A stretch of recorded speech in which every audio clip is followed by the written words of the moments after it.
बच्चों last term पर हम लोग चर्चा कर रहे थे, जंतु जगत के वर्गीकरण की बात कर रहे थे। तो उसमें जो है हम लोगों ने देखा था कि किस किस आधार पर जो है वर्गीकरण किया गया है। तो संगठन के आधार पर हो गया था, जिसमें आपने देखा था कि कोशिकीय संगठन, ऊतक आधार का संगठन, और हम लोगों ने देखा था कि ये दूसरा था आपका जो है परिसंचरण के बारे में कि देखा था दो प्रकार का परिसंचरण पाया गया था, खुला परिसंचरण तंत्र और बंद परिसंचरण तंत्र। और तीसरी बात थी बेटा, हम लोगों ने चर्चा किया था कि कोरक के आधार पर मीजोडर्मल जो है डिफरेंशिएशन के आधार पर उसमें आप देखा था, उत्पत्ति के आधार पर देखा था। तो उसमें आपने द्विकोरकी और त्रिकोरकी की बात किया था। देखा गया था कि मीजोडर्म में द्विकोरकी में केवल एक्टोडर्म और मीजोडर्म था।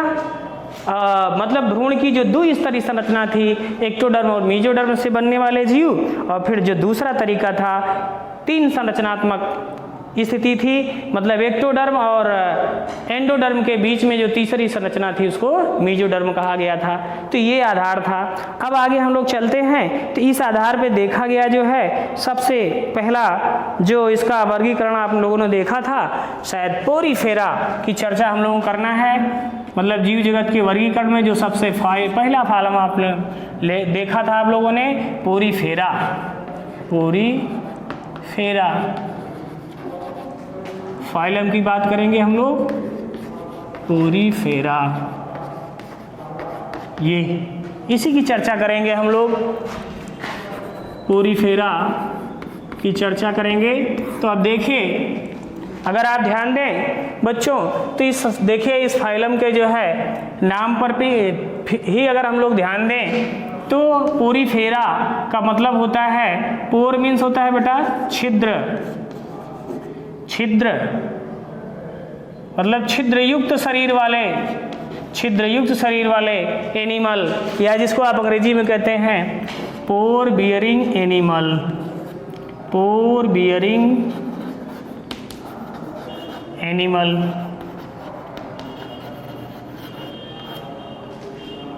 अब देखिए पोर बियरिंग एनिमल की अगर बात करते हैं बेटा, तो इसमें आप जानते हैं कि ये जो है इनका पूरा शरीर ही छिद्रयुक्त बना होता है, मतलब पूरा छिद्रयुक्त शरीर बना है। तो होता क्या है, जैसे मान लीजिए ये किसी जलीय स्थान पर उपस्थित है, जलीय स्थान पर उपस्थित हैं, तो ये किसी पत्थर या सहारे से, सबस्ट्रेटम से, आधार से चिपके रहते हैं। अब पानी का जो है प्रवाह चलता रहता है, बहता रहता है पानी, इनके शरीर में जो है पानी प्रवेश करता है। जब पानी इनके शरीर में प्रवेश करता है बच्चों, तो उसी से ये भोजन भी ग्रहण करते हैं, जल भी ग्रहण करते हैं, और श्वसन की क्रिया भी करते हैं, और उत्सर्जन भी करते हैं। मतलब लाइफ की एक्टिविटीज़ जो इम्पोर्टेंट हैं, ज़रूरी हैं, वो सब उसी माध्यम से करते हैं। मतलब इनके शरीर में जल के माध्यम से ही प्रवेश करते हैं। तो ये जो है, जो इनका शरीर छिद्रयुक्त है, तो विभिन्न पोर से, छिद्रों से पानी की धाराएं, अलग अलग दिशा से पानी की धाराएं जो हैं इनके शरीर में प्रवेश करती हैं, शरीर में प्रवेश करती हैं।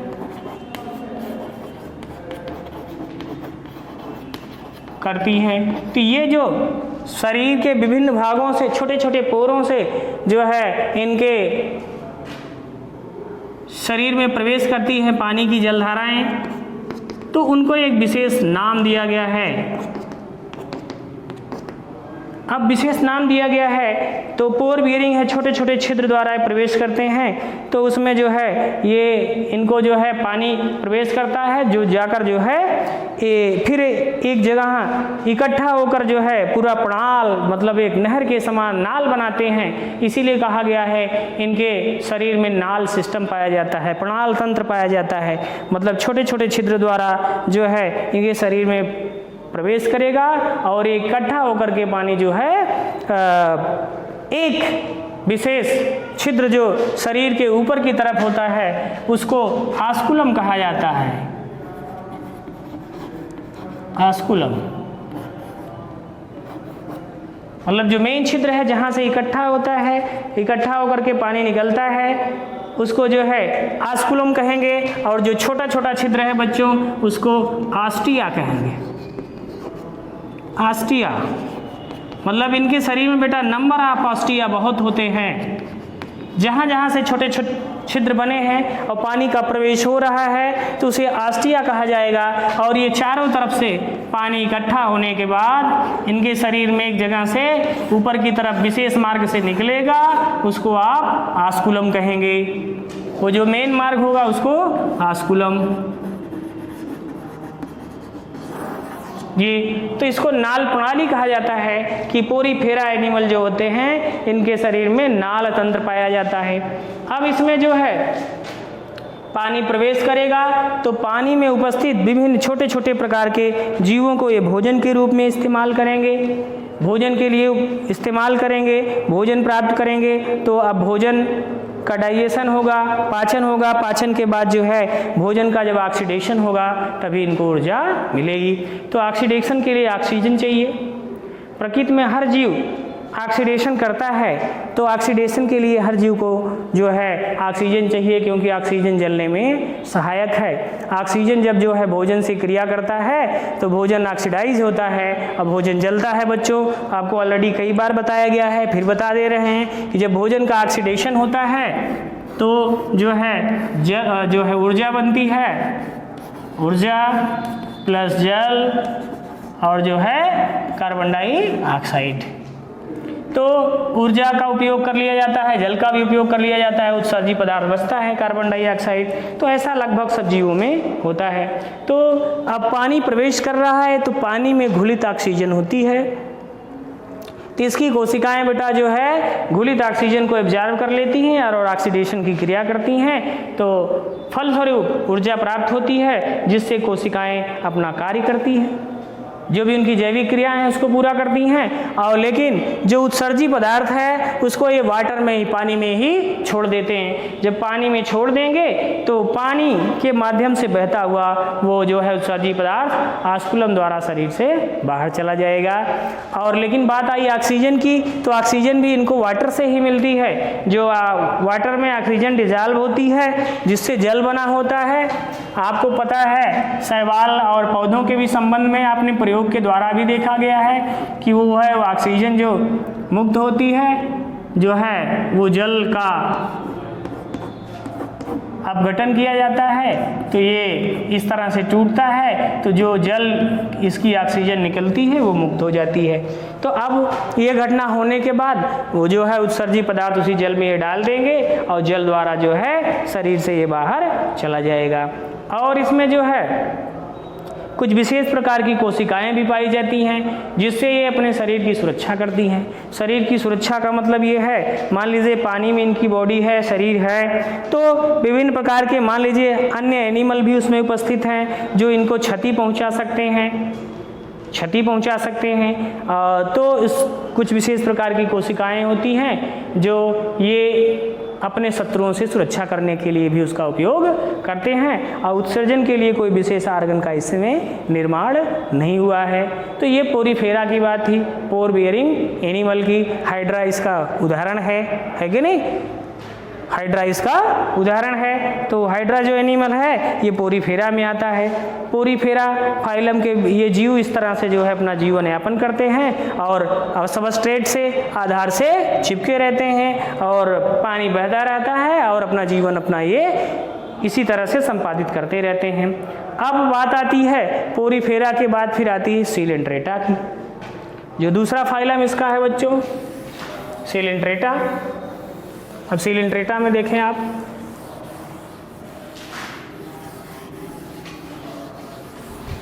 सीलेंट्रेटा COELENTERATA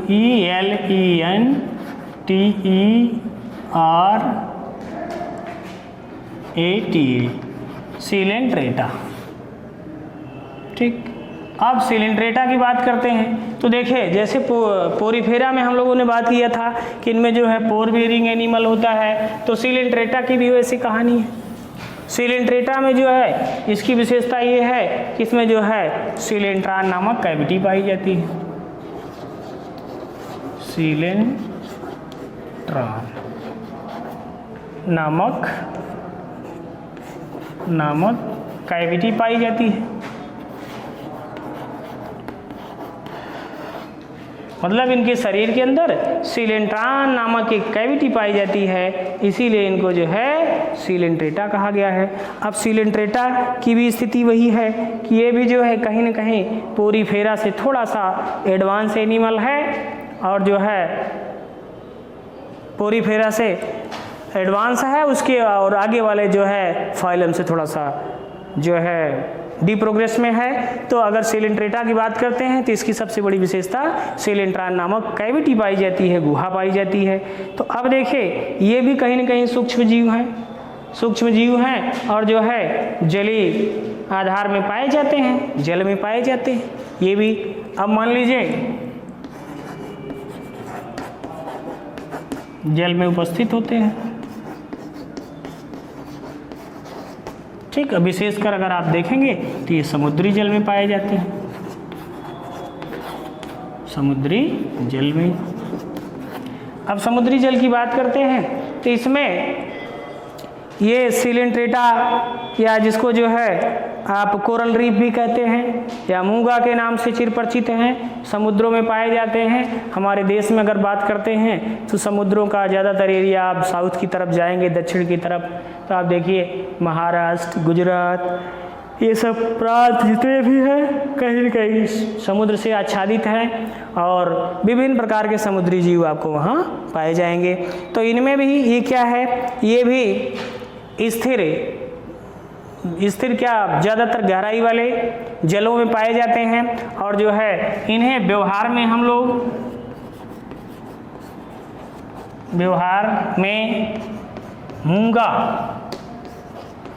मूंगा नाम से परिचित हैं, मूंगा नाम से परिचित है। तो इसकी क्या विशेषता है कि वही सीलेंट्रान नामक कैविटी है, पानी से ही इनको भी भोजन, उत्सर्जन, ऑक्सीजन, ये सारी क्रियाएं वाटर में भी इनके अंदर भी होती हैं। विशेष प्रकार की इसमें कोशिकाएं पाई जाती हैं जिनको जो है स्पिक्यूल्स कहा जाता है। ये विशेष प्रकार की कोशिकाएं हैं। इनके अंदर क्या है, स्पिक्यूल्स माने कंटिकाएं, आप समझे, मतलब ये कंटिकाएं हैं कोशिकाओं में पाई जाती हैं।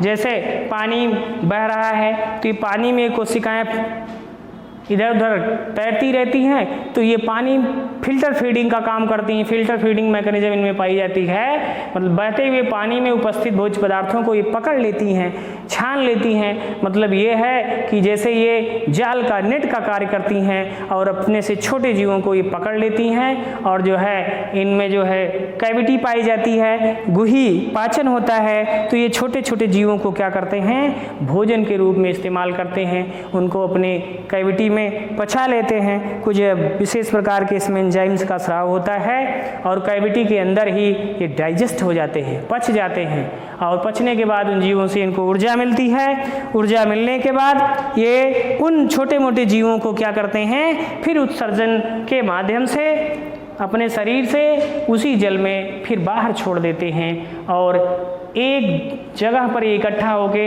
ऐसे अपना जीवन यापन करते रहते हैं। और लास्ट में जब ये डेड हो जाते हैं तो ये निर्जीव के रूप में अपना जो है अवशेष रूप में शरीर छोड़ देते हैं, तो जिसे हम जो है कोरल रीफ के नाम से जानते हैं। समुद्र में धीरे धीरे ये जमा होकर के काफ़ी बड़ा आकार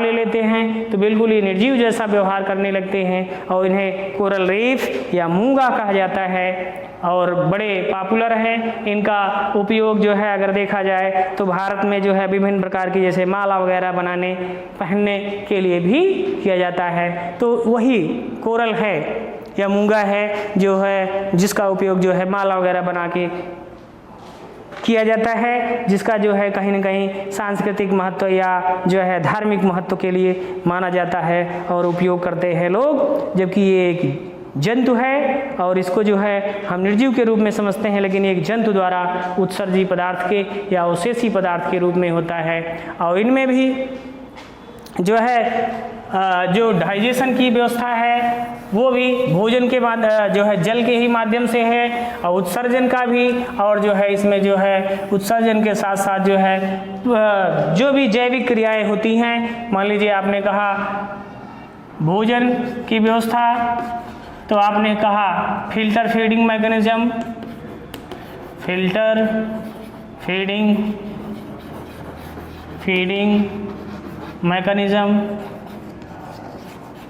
मैकेनिज्म, ठीक। और उसके बाद जो है भोजन का भी कार्य हो जाएगा। भोजन के बाद फिर जो है डाइजेशन,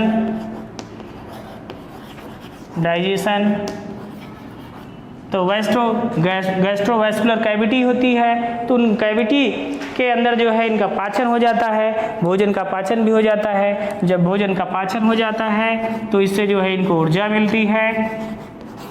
मिलती है और उसके बाद फलस्वरूप छोड़े गए पदार्थों को उत्सर्जी पदार्थ कहा जाता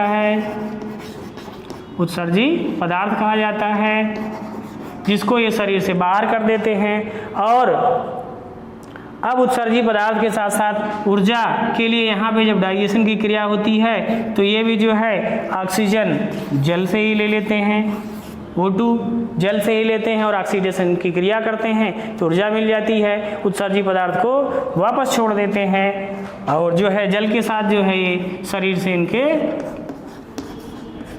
बाहर हो जाता है।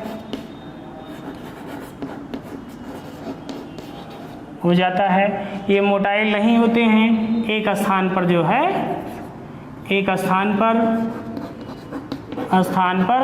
स्थिर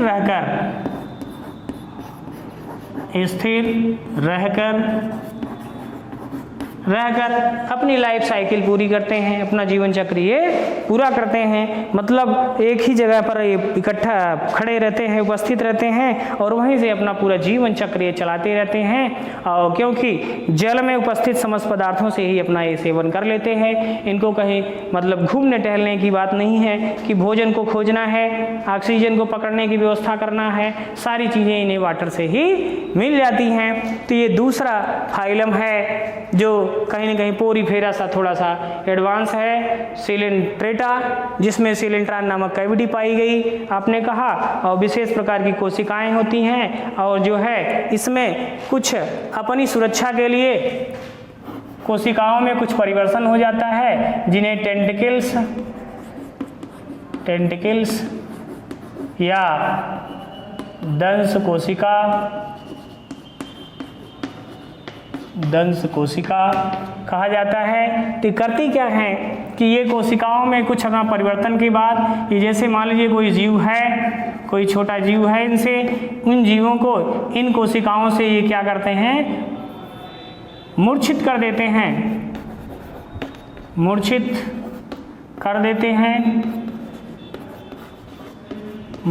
देते हैं, जिसके फलस्वरूप ये इन्हें भोजन के रूप में भी उपयोग कर लेते हैं और भोजन के उपयोग लायक नहीं है तो ये इनसे अपनी जान की सुरक्षा भी कर लेते हैं। तो ये इनका कहीं ना कहीं एक प्रकार का विशेष जो है कोशिकाओं का उपयोग है और जिसके द्वारा भोजन और अपनी सुरक्षा दोनों कर लेते हैं। लोकोमोशन के लिए इसमें कोई विशेष प्रकार का आर्गन होता नहीं, मैंने पहले ही कहा, आधार से ये चिपके रहते हैं। तो इस तरह से बेटा ये जो है आज हम लोग दो फाइलम पोरीफेरा और सिलेंट्रेटा की बात किए।